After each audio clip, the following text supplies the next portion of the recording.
Hey everyone, welcome back. We're doing something a little different today. Well, not totally different. It's still a deep dive. It is deep dive. Yeah, but we're going deep into Mark Zuckerberg. And no, not just Facebook or Meta or whatever they're calling themselves these days. Right. This one's going to be interesting because all you listeners sent in, well, a ton of articles about his investments and The philanthropy. yes, philanthropy, thank you. And of course, since he's a billionaire, the Giving Pledge. Which Go. I think this is really interesting because it gets into how some of these billionaires, not just Zuckerberg, think about giving back. Yeah. You know? Like, is it really for the public good or is there something else going on? Yeah. It's a whole system, it seems like. And what's really fascinating is, I mean, you know how everyone thinks of him as a tech guy? Yeah. He's super into solar energy. Did you know that? Yeah, I mean, it's not like the first thing that comes to mind when you think Mark Zuckerberg. No, not at all. He's been investing in that space for a while now, actually. Yeah. And he even pledged to give away like 99% of his wealth. But the sources you guys sent in, they kind of make you wonder, like, how does that even work in real life? You know, Right. It's not just like, poof, money gar. Well, and that's the thing, right? To really get Zuckerberg, we have to look beyond just Facebook or Meta or whatever. Right. His interest in sustainable energy, especially solar, really shows like another side to him. Yeah. I'll be honest. Solar power, not really the first thing I think of with Zuckerberg. Yeah, I get it. But he has been putting money into it for a while, right? Yeah, exactly. So there's this venture capital fund called Breakthrough Energy Ventures. And that's all about clean energy innovation. And the fact that, well, Bill Gates co-founded it says something about, Yeah. Okay, Okay. big deal. So that's a pretty big partnership right there. Yeah. But what's the strategy? Like, is Zuckerberg trying to, like, be in charge of these energy companies or what? Yeah. I don't think it's about control. It's more like they're giving money, capital, to these innovators, the people who are really trying to change how we use and produce energy. Imagine like if you're a small startup company and you have this awesome idea for like clean energy, but you need money. Oh, right. This is how you get it. Yeah. This is how those ideas become reality through this kind of support. That's a really cool way to look at it. Like they're investing in the future of energy almost. Exactly. And I remember reading something about how he also put money into Solar City back in 2011, and that will eventually became part of Tesla. Oh, yeah, that's right. And remember, back in 2011, Tesla wasn't like the giant it is today. Right. So he was in early. Exactly. He was ahead of the curve. Yeah. So that makes you think, was it all just because he wanted to do good? Or did he know that solar would be a big deal? Yeah. I mean, it's interesting to think about how those two ideas can go together, Totally. It adds a whole other layer to like his motivations. And speaking of layers, we should talk about the Chan Zuckerberg initiative. Oh, CZI. That's where it seems like he and Priscilla Chan are really, putting their vision out there for philanthropy. Yeah. And it's interesting because it's not just like your typical charity, like a foundation or whatever. Yeah. They combine that, a foundation, with an LLC structure, which is, well, pretty unusual. Okay, so how does that even work? So it gives them like a lot more choices Huh. for how they can use the money. It's a very Silicon Valley thing to do, like for-profit investments that still kind of go with their goals. Wait, so they can like invest in companies and maybe even like make money from it? Yeah, exactly. Like it's a much more hands-on approach to philanthropy. But of course, it also, makes people wonder about transparency and being accountable, which I think we'll probably get to. Yeah, that makes sense. But it's not like they're focused on just one problem, right? No. I mean, they're involved in everything from science and education to like social justice issues. Oh, for sure. But a big chunk of what they do is definitely climate change and, clean energy solutions, which makes sense given what we just talked about with his investments. It's like a theme, right? Like Yeah. all these different things he's involved in, they connect back to this idea of like a sustainable future. Yeah, totally. Okay, so we can't really talk about billionaire philanthropy without talking about the Giving Pledge, am I right? Oh, absolutely. So for anyone who doesn't know, it's basically a promise. Wealthy people say they'll give away at least half what they have to charity, which, sounds pretty generous, right? Super generous. And when Zuckerberg signed on, he went all in, said he'd donate 99% during his lifetime of his Facebook stock. 99%. Whoa. That's a big statement. But reading through all the sources, well, turns out things aren't always as they seem. Yeah, pledging to do something is one thing, but actually doing it is another. Turns out, well, Zuckerberg has only actually given a small percentage so far. And, he's not the only one. Lots of those giving pledge billionaires get criticized because Well, they're not exactly rushing to give away all that money. So what's the deal? Like, are they just holding on to it? Well, it's kind of complicated. See, there are these tax breaks that, while they kind of make it better for billionaires to wait to give to charity, like with donor-advised funds, DAFs, those are mentioned a lot in what you guys sent. Yeah, DAFs were all over those articles. But to be honest, I still don't really get them. So think of it like you have this account, a DAF, specifically for charitable money. You put your money in or stock, whatever, and right away you get this big tax break. But here's the thing. You don't have to actually give that money to charity right then. It can just sit there and, maybe even grow for years, sometimes decades, before you decide where it goes. So they get rewarded for waiting. That doesn't really make sense. Like, shouldn't giving to charity happen, sooner rather than later? Yeah, that's exactly what some of those articles are saying. That makes you think, is the giving pledge really working the way it should?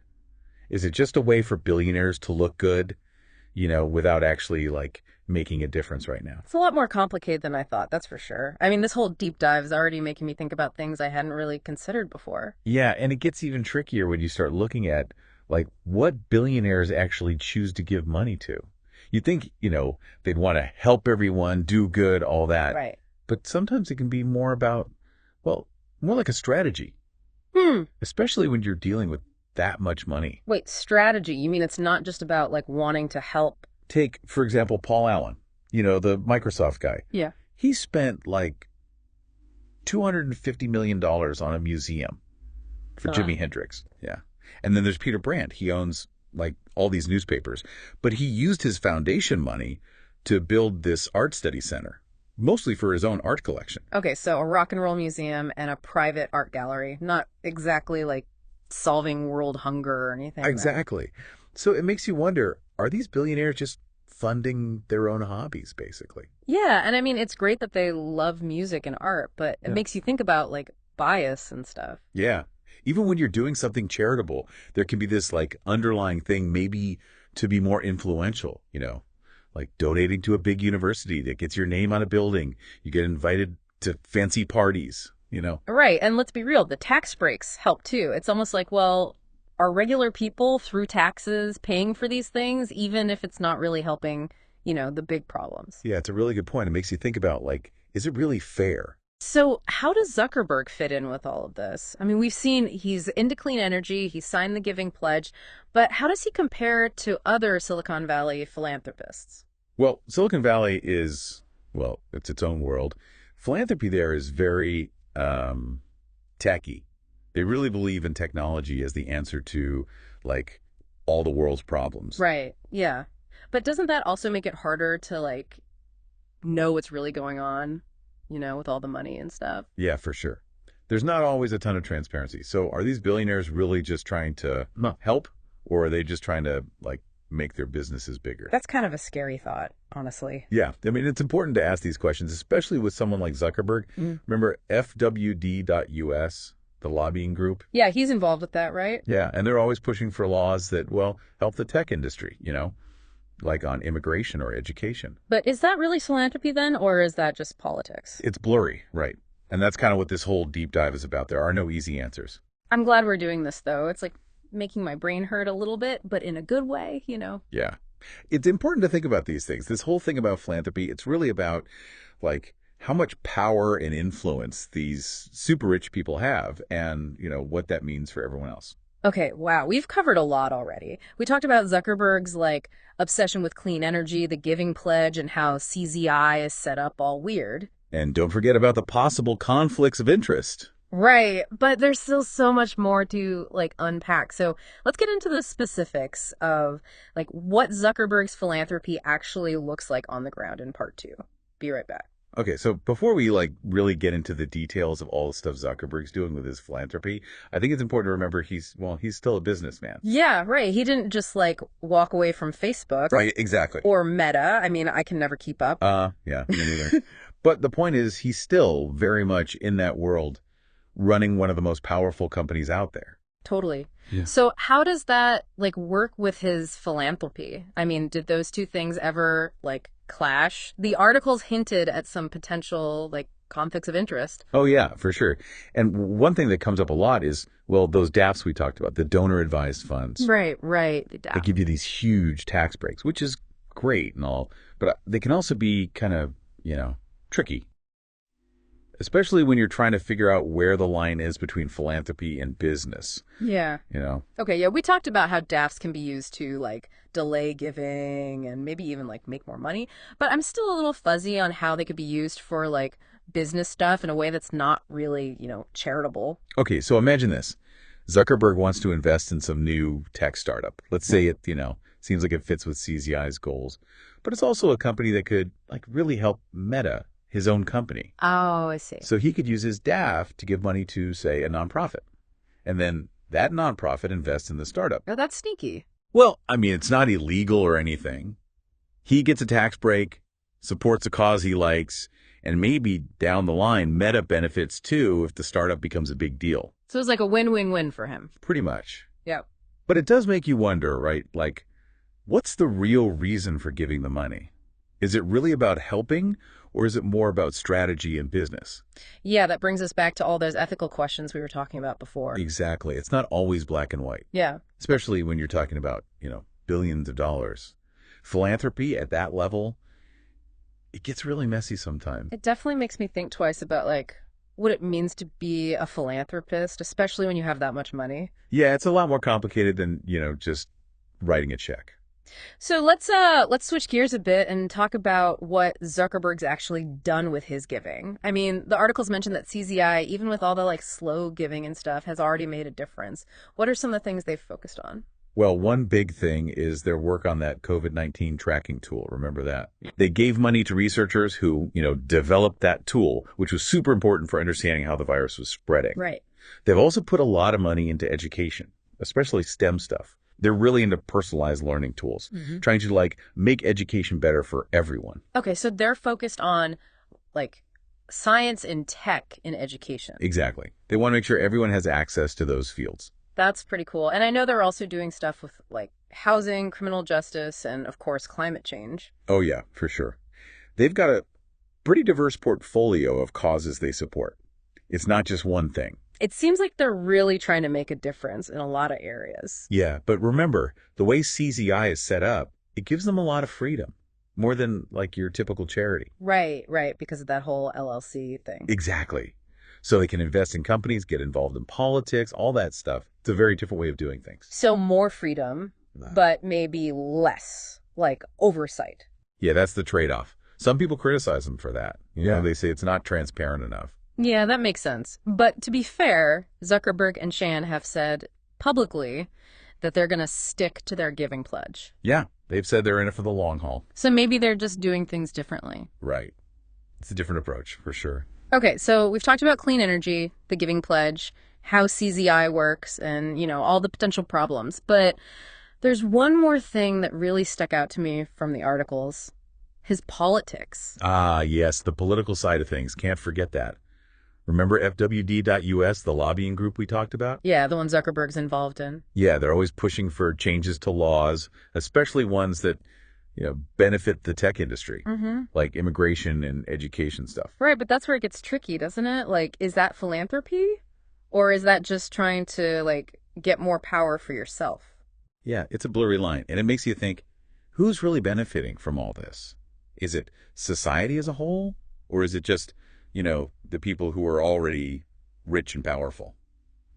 Those are some tough questions, but they're important ones to ask, especially when we're talking about something as big as philanthropy. Absolutely. Yeah. We have to think critically about these things. It's not enough to just assume that, because someone's giving away money, it's automatically good. It's making me wonder if maybe, like, there's a better way to do all of this. Like, maybe a system where things are more transparent and where there's a clearer line between business and charity. Yeah, that's a good question. Maybe there should be more public input, Like, regular people should have a say in how all that money gets spent. I think you're onto something there. This whole deep dive has really made me question, like, the whole idea of philanthropy, especially at this scale. And I'm curious, what about you, listener? What are your thoughts on all of this? Has this changed how you think about giving? What parts of Zuckerberg's approach do you agree with? What parts worry you? Think about that as we go into our last part. We'll be back in just a sec to wrap up this deep dive.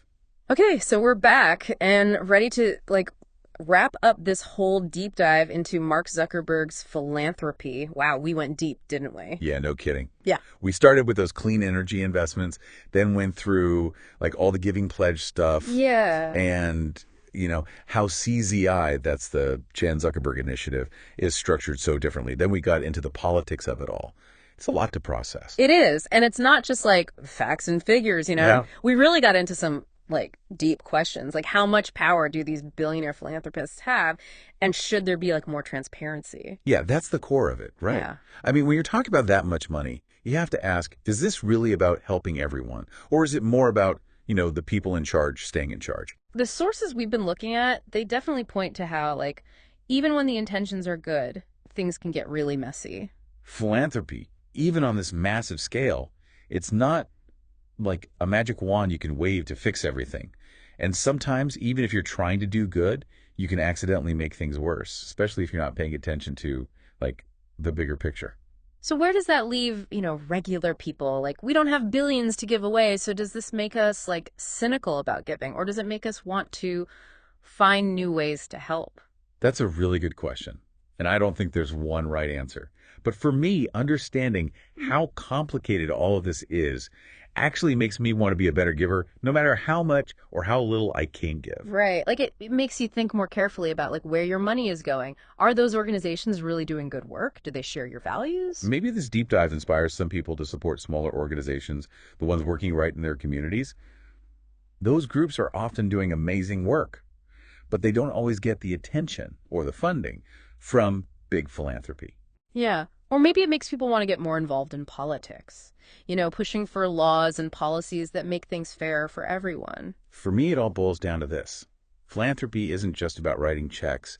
It's about taking action in whatever way you can to make the world a better place. I love that. And that can look like so many different things. It could be volunteering, supporting local businesses, or even just like having those tough conversations about inequality and how to fix it. It's about realizing that we all have a part to play. Hmm. We don't need to be billionaires to make a difference. Well said.